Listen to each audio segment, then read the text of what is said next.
नमस्कार दोस्तों। आज हम हैं राजस्थान के सबसे खूबसूरत और रोमांटिक शहर उदयपुर में। इस शहर को सिटी ऑफ लेक्स कहा जाता है। और क्यों कहा जाता है, ये बात आप यहां कदम रखते ही समझ जाएंगे। कल शाम को हम जयपुर से निकले थे और करीब रात के 2 बजे उदयपुर पहुंचे। रात का सन्नाटा, झीलों के पास की वो हल्की हवा, बस मन एकदम शांत हो गया। हमने झील के पास ही एक छोटा सा होटल बुक किया था, जिसकी बालकनी से सीधे पिछोला झील का नजारा दिखता था। दोस्तों, सच बताऊं, जब सुबह उठे और बाहर झांका तो लगा जैसे हम किसी सपनों के शहर में आ गए हों। सुबह की हल्की धूप, झील के किनारे बत्तखें तैरती हुई और दूर झील के बीचों बीच बना सफेद महल, लेक पैलेस। यही वो जगह है जो ताज लेक पैलेस होटल के नाम से मशहूर है। कभी राजाओं की रिहाइश हुआ करता था, आज ये दुनिया के सबसे लग्जरी होटल्स में से एक है। नाश्ता हमने होटल में ही किया, थोड़ी पोहा, परांठे और गर्मा गर्म चाय, और फिर निकल पड़े उदयपुर घूमने। सबसे पहले पहुंचे लेक पिछोला पर। यह झील 14वीं सदी में बनाई गई थी और इसका नाम यहाँ के गांव पिछोली से पड़ा। झील का पानी शांत और चमकदार था।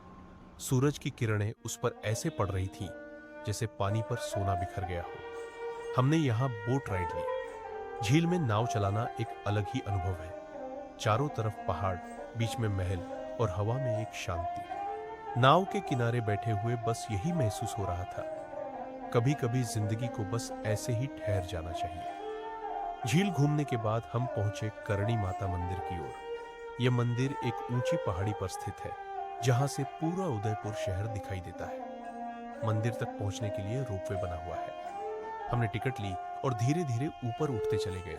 जैसे जैसे रोपवे ऊपर जा रहा था, नीचे झीलें, महल और पूरे शहर का व्यू इतना शानदार था कि बस कैमरा चलाने का मन ही नहीं कर रहा था। हर नजारा अपनी आंखों में बसाना चाहता था। ऊपर जाकर मां करनी माता के दर्शन की। वहां का वातावरण बहुत ही शांत था। हल्की हवा, घंटियों की आवाज और पहाड़ों की ठंडक, मन को बस सुकून ही सुकून।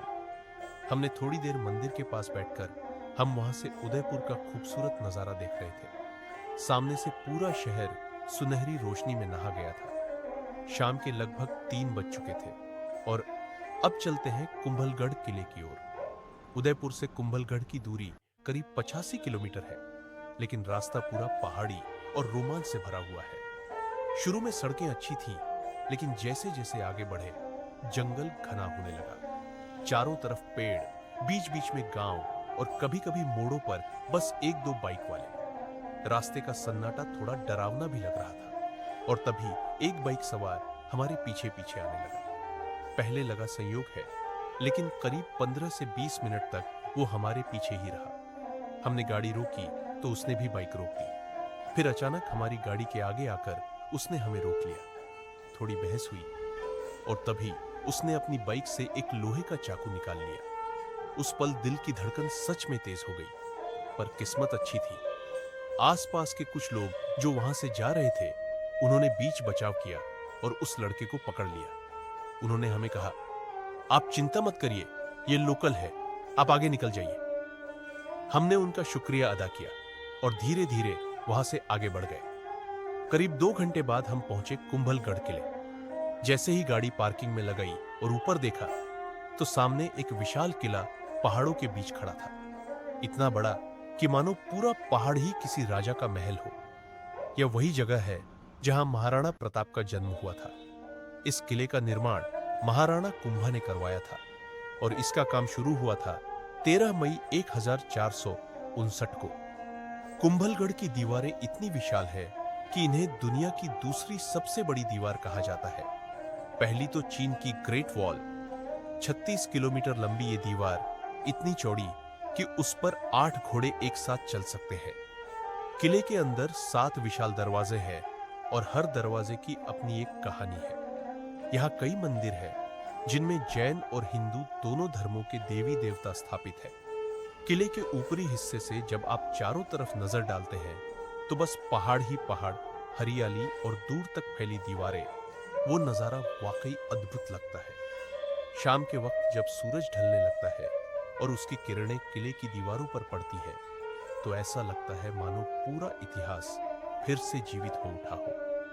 हमने वहां बैठकर कुछ देर शांति से समय बिताया और मन में यही कहा, महाराणा प्रताप जैसे वीर की धरती पर खड़े होना भी सौभाग्य है। शाम ढल चुकी थी, आसमान में हल्की ठंडक और हवा में रेगिस्तान की झलक आने लगी थी। हमने कुंभलगढ़ को अलविदा कहा और अब हमारी अगली मंजिल थी जैसलमेर, राजस्थान का सुनहरा शहर। रास्ते में ढाबे पर रुके, थोड़ी दाल बाटी चूरमा खाया और गर्म चाय के साथ दिन भर के सफर की बातें करते रहे। रात गहराने लगी थी, सड़कें सुनसान थी, लेकिन आसमान तारों से भरा हुआ था। कभी कभी दूर किसी गांव की रोशनी झिलमिलाती दिखाई दे जाती थी और उस सन्नाटे में बस इंजन की आवाज और हमारे दिल की धड़कनें थी। इस सफर ने बहुत कुछ सिखाया, कभी डर, कभी रोमांच, कभी शांति और कभी बस अपनापन। उदयपुर की झीलों ने सुकून दिया, मां करनी माता ने आशीर्वाद और कुंभलगढ़ ने याद दिलाई कि वीरता और आत्मविश्वास ही राजस्थान की असली पहचान है। अब सफर जारी रहेगा। आज रात लगभग हम 1 बजे तक पहुंचेंगे जैसलमेर, जहां की रेत में कहानियां हैं और हवा में इतिहास की खुशबू। तो दोस्तों, मिलते हैं अगले भाग में, जहां हम सुनहरे रेगिस्तान की ओर निकलेंगे। ऐसे ही खूबसूरत और दिल छू लेने वाले सफरों के लिए जुड़े रहिए ड्रीम डेस्टिनेशन विद याश के साथ। अगर वीडियो पसंद आए तो लाइक करें, शेयर करें और चैनल को सब्सक्राइब करना बिल्कुल न भूलें।